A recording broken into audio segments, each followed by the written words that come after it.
মোহাম্মদ আশরাফুল বাংলাদেশের batting coach মাত্র 3 দিন কাজ করেছেন ম্যাচ শুরু হওয়ার আগে এবং বাংলাদেশ দল 587 রান করেছে। আপনি কি বলবেন যে আশরাফুল এসে দলকে বদলে দিলেন?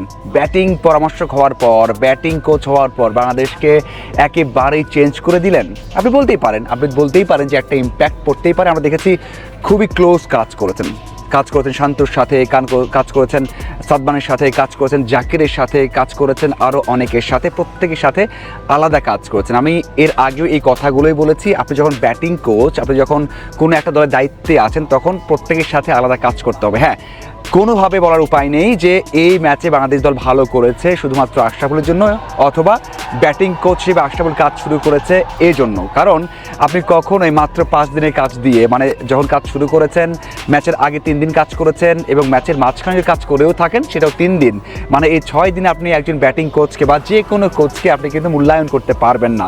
এবং সবচেয়ে বড় বিষয় হচ্ছে এমন একজন অপোনেন্ট, সেই অপোনেন্টের এগেনস্টেও বাংলাদেশ যত বড় রান করুক, যত বড়োভাবে জিতুক, আপনি কিন্তু সেটাকে মূল্যায়ন করতে পারবেন না। তারপরেও আশরাফুল যদি কোনো ইনপুট দিয়ে থাকেন, কোনো ভালো কিছু করে থাকেন, প্লেয়ারদের মোটিভেট করে থাকেন, সেটা হচ্ছে একটা বড় প্রাপ্তি। সেদিক থেকে বলবো এটা অবশ্যই জানার বিষয় আছে যে আসলে আশরাফুল কতটুকু কাজ করতে পেরেছেন। তারপরেও ব্যাটাররা ভালো করেছেন, 2টা সেঞ্চুরি এবং 3টা হাফ সেঞ্চুরি এসেছে, 171, সেখানে 100 রান, 60 রান, 82, 80 এমন রান করেছে। এটা বলতে হয় যে ব্যাটিং কোচের অন্তত একটা স্বস্তি এখানে থাকতেই পারে। যদিও আমি দেখেছি গেল কয়েকদিন কোচ মোহাম্মদ সালাউদ্দিন এবং আশরাফুল একসাথে কাজ করেছেন। এখন বিষয়টা হচ্ছে যে বাংলাদেশ যখন নেক্সট টি-20 খেলবে সেখানেও হয়তো আশরাফুলের বড় কারিশমা দেখা যাবে, ওখানে তার আরও বেশি কাজ করার জায়গা আছে, কারণ ওখানে বাংলাদেশ দল খারাপ করেছে। দেখুন, এখানে বাংলাদেশ দল যে এত ভালো করেছে সেখানে নিঃসন্দেহে একটা জায়গা আছে যেটা আপনাকে মেনশন করতেই হবে, সেটা হচ্ছে আয়ারল্যান্ডের একেবারে উইক বোলিং। আয়ারল্যান্ডের ইতিহাসে মাত্র 10টা টেস্ট খেলেছে এর আগে এবং বোলাররা একেবারে ইনকনসিস্টেন্ট বল করেছে। আপনি নিজে যখন খেলা দেখবেন 6 বলের মধ্যে 2 থেকে 3টা বল এমন আসছিল যে 4 বা ছক্কা হাঁকানো যাবে। বাংলাদেশ দল সেটাই কাজে লাগিয়েছে এক্সপিরিয়েন্স দিয়ে। বাংলাদেশ 155টা টেস্ট খেলেছে এবং সেখানে মাত্র 10টা টেস্টের অভিজ্ঞতা ওদের। বাংলাদেশে যে একেবারে কম টেস্ট খেলেছেন তাদেরও তো 10-12টা টেস্ট খেলা হয়ে গেছে, সেই অভিজ্ঞতাও তারা নেই। এ কারণে আপনি যদি যে যতগুলো ওভার তারা বল করেছে প্রত্যেকটা ওভার দেখবেন যে সেখানে পানিশ করার মতো বল ছিল, সেটা ওরা দিয়েছে। ওই যে টেস্টের যে লাইন লেন্থ বজায় রেখে একটা জায়গায় বল করে যাওয়ার যে দরকার,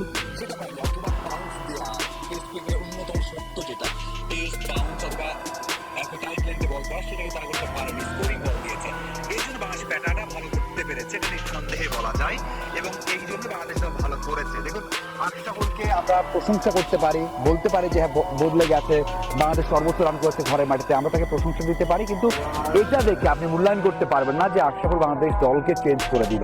অপেক্ষা করতে হবে, দেখতে হয় বড় ম্যাচের কি করেন, সামনে টি-20তে কি করেন, এটা বড় একটা বিষয়। টি-20তে হচ্ছে জাকির, তারপর সোহান, শামীম, তাদেরকে চেঞ্জ করতে পারছেন কিনা, টপ অর্ডারে হৃদয়কে চেঞ্জ করতে পারছেন কিনা, এটা দেখার বিষয় আছে। এবং সবচেয়ে বড় বিষয় হচ্ছে নেক্সট যদি বড় সিরিজে কাজ করেন আশরাফুল, তখন বলতে পারবো আমরা যে আশরাফুল কত ভালো কাজ করছে। কারণ আমি ক্লোজলি কাজ করতে দেখেছি এবং সে ভালো কাজ করছে মনে হয়েছে, মানসিকভাবে অনেক উন্নতি করার চেষ্টা করে। জাকিরকে যেমন আমি একটা ভিডিও দিয়েছিলাম, সেখানে বলেছেন যে কিভাবে শট খেলতে হয়, কি করতে হয়, মাথায় কি থাকতে হয়, এগুলো বুঝাচ্ছেন।